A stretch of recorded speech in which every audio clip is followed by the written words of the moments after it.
Pre-market instant analysis, Drew Kanaly, Kanaly Trust Company in Houston. Morning, Drew. Morning, Mark. What do you make of this market? Well, it's a market that's approaching 100% pessimism. You know, they're still very disappointed about the Fed's last response on the interest rate cut, and so that's you're right in 100% pessimistic territory right now. On the other hand, we're still, I mean, we've been kind of locked in a range here for quite a while, from the high 12,000s up to 14.1 or so, and we're still in it. So clearly the pessimism is not uncontained. Well, what you're looking at is that they're trying to figure out where we're going to be, because where we are is fine. I mean, if you're looking at retail sales last month, month over month, they were twice expectations and up over 1% if you take out, you know, gasoline and automobiles. On a year-to-date basis, they're approaching 6%. So, and this is through November, so we're not talking about September GDP numbers anymore. We're talking about still a very strong economy. Yeah, and that translates into putting your money where in the stock market?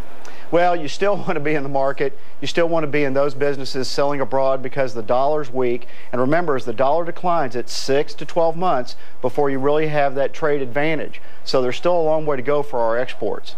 And some examples would be?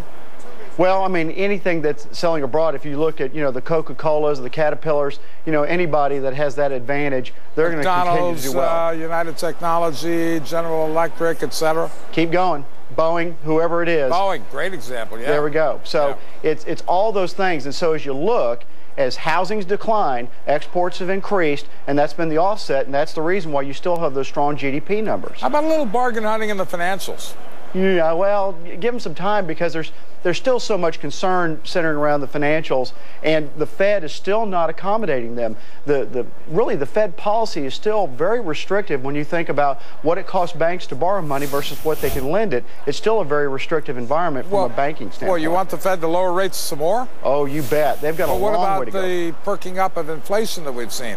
The inflation is tied to two phenomena, neither one of which are a monetary or inflationary phenomena. They're tied to demand for commodities, which is just plain old strong economics, and the other one's tied to things like legislation that supports things like corn, which increases our food prices because we're burning our food in our cars now. Yeah. All right, Drew, thanks a lot. Appreciate you sharing your thoughts. Thanks, Mark. Drew Kanaly down in Houston.